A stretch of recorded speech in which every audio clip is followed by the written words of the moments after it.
And the style of recitation and the way in which the qari is supposed to deliver the emotions of the ayats has this unspoken effect on the listener. And it takes them into the world of the Quran. Inna Allah wa malaikatahu yusalluna ala nabi ya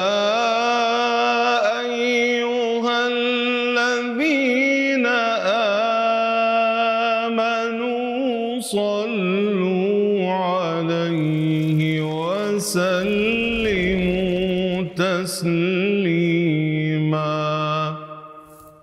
Alright, so before we start this series, let's get a quick refresher on what are the maqamat anyway, and why is it recommended to use them when reciting the Quran? Well, here's a refresher from Qari Ibraheem himself from our Maqamat series last year. Maqamat, actually, it's Arabic word and it's plural of maqam. Yeah. And maqamat has two definitions: linguistic maqam and let us say scientific maqam. Right.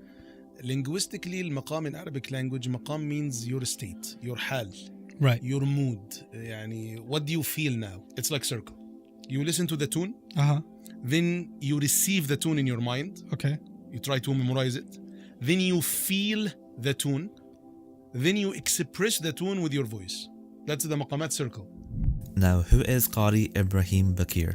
Well, he's a scholar and world-renowned Quran reciter who graduated from Al-Azhar University and specializes in the interpretation of the Quran and the maqamat of its recitation, and is one of the world's foremost masters of the science, with an exceptionally rare ijaza in Quran recitation, having a chain of narration that includes just 35 teachers between him and our Prophet Muhammad sallallahu alaihi wasallam through the companion Abu Musa al-Ash'ari radiyallahu ta'ala an. And fun fact, he's even trained a couple of the imams of Masjid al-Haram in Mecca. He's also the founder of Maqamat Institute, Qari Maker, and has aims to help a new generation master the Quran recitation with excellent tajweed and beautiful vocal melodies. Now, on to episode 1 of this series. الحمد لله رب العالمين الرحمن الرحيم مالك يوم الدين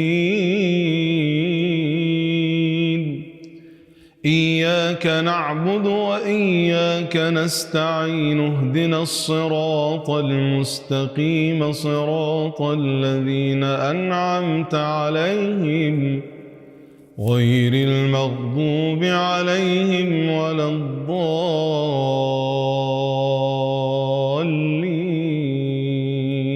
آمين. Bismillah wa salatu wa salamu ala rasulillah wa ala alihi wa sahbihi ajma'een. Welcome everyone to a beautiful series that we're starting, myself and Qari Bakir, and it is called Quran for Hearts and Minds, the Power of Maqamat. The way to introduce this subject to you, if you're not familiar with it, is fairly easy. Allah revealed a book to us that's unlike any other book. It's not structured with chapters and paragraphs and moving forward in a linear fashion. And in fact, if you look at it from a literature perspective, if some non-Muslim was just even reading a translation of the Quran, they would say this book is not linear, right? It's not moving in a linear fashion. So what kind of effect does the Quran have when it moves up and down, changes subjects, repeats stories? What effect does it have on the reader? If you think of human beings as beings that Allah created that are intellectual, philosophical, we're also emotional, we're also spiritual. We also think about sociological concerns, we think about legal concerns, we think about, beauty, we think about history, we think about all these things. Our minds are scattered in so many directions, right? And if you wanted to take one of those concerns, the philosophical, you'd pick up a book on philosophy. If you wanted to think about history, you'd pick up a book on history. If you're thinking about society, you'd pick a book on sociology or law. You'll pick up a legal book or a constitutional book. If you're thinking about your emotions and your psychology, you pick up a book on psychology or spirituality. Each of these are different, almost different aisles or different wings of a library, right? And when you're in certain kind of mindsets, like if a university student is taking a philosophy class, they're not thinking about history necessarily, or they're not thinking about law, or they're not thinking about other areas of life. They're thinking about this one subject. If they're thinking about nature, they're not thinking about, society, etc. They're in one mind frame at a time. What the Quran does, if you think of, and that's a bad analogy, but if you think of the human psyche and our way of internalizing the world as multiple buttons, when you listen to the Quran, it's like it's pressing all of those buttons simultaneously. It's touching on all of those pieces simultaneously. And one of the big pieces that the Quran touches is emotions. It's actually a very powerful book in terms of what effect it has on your emotions and mine when we listen to it, when we contemplate it. So not only is it a book that I'm supposed to contemplate and ponder and do tadabbur on, that's one side of the dimension, but actually that tadabbur is supposed to have a direct impact on my emotions. Now, the Quran didn't come only for scholars or only for people that are going to spend thousands of hours poring over every ayah and contemplating it, right? The Quran came for every human being. There are people that are working on the farm. There are people that are driving a taxi today, or there are people that are working at a store, or there are people that are cooking food at home. And there's the young, the old. There's people from all walks of life that the Quran came to speak to. And also that includes the scholar. But it's supposed to, because it's a guidance and a message for all of humanity, there had to be a system by which feeling the emotions of the Quran, and as a result, contemplating the Quran with those emotions in mind would become easy. So what Allah gave us is a Quran that when He instructed His Prophet ﷺ, وَرَتِّلِ الْقُرْآنَ تَرْتِيلًا, recite the Quran in slow, rhythmic fashion. Or when the Prophet himself says ﷺ, وَتَغَنَّوْهُ, right? Recite it rhythmically, recite it beautifully. There is a divine music to the Quran. There's a divine essence to the Quran that is captured in the melody of the recitation. And it's not music like musical instruments or concerts or things like that. It's a different experience altogether.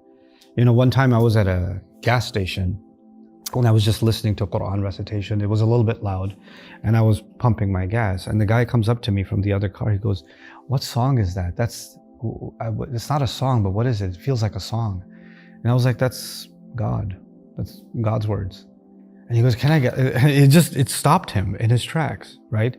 You told me a story of even your mom, right? Subhanallah. Can you share that with us? Because it really speaks to this part of the Quran's experience. Because the beauty of the Quran, mashallah, what you said, the beauty of the Quran, that it comes recited.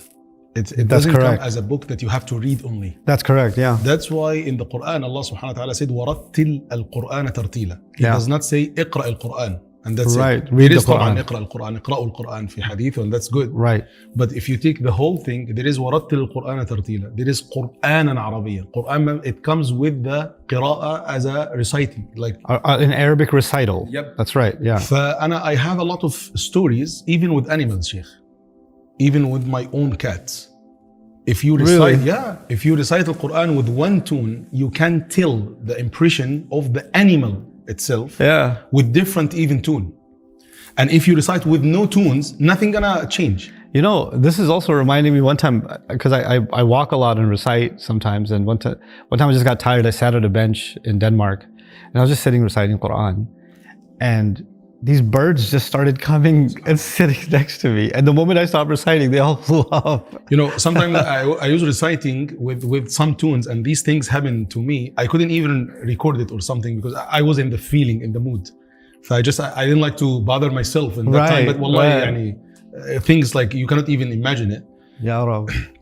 It comes to my mom or even my wife, or a lot of stories that the Quran is the first thing, or the recitation, the beauty of the recitation of the Quran is the first thing who brought them to our subhanallah Islam, or Deen Allah subhanahu wa ta'ala. They go through the beauty of the recitation of the Quran, then they come back to learn what Allah said. But the first link was the recitation of Al-Quran Al-Azim. So I'm remembering that, because I went to business school, and in marketing, they have this funnel concept. They've had it for a long time, for decades. And the funnel concept is, if you want to educate someone, education is a commitment.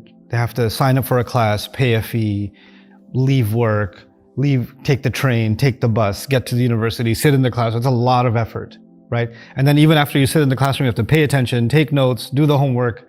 It's just work. So you need motivation. You can't just do all of that without any engine, right? And then the thing is, before you can get a student to be motivated to learn, far before then, you have to get them interested. And the interest will not come from the classroom. The interest will come from something where they saw something or they felt something. They're like, this is what I want. And if it's powerful enough, then they're willing to go through the expense of time, money, comfort to get that, because what they saw is so attractive that they're willing to go through anything for it. Now the thing is, with Quran, the first thing, you're right, what people heard is this beautiful recitation. And it's not just the words, because you could just give somebody words on a piece of paper, right? But when you're hearing the words being recited in this incredible, powerful way, it's not just touching the mind, it's actually touching the heart. We call this series the Quran for hearts and minds for a reason, right?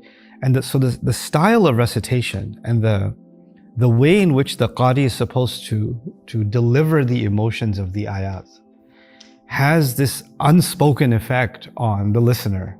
And it takes them into the world of the Quran. It's the most powerful way to take somebody into the world of the Quran. Subhanallah. So that's what I'm excited to do, inshallah. Over the course of these episodes, we're going to try and take one emotion at a time and maybe take some of the more very emotionally charged moments in the lives of prophets and in the people that are mentioned in the Quran, and try to understand what those emotions were.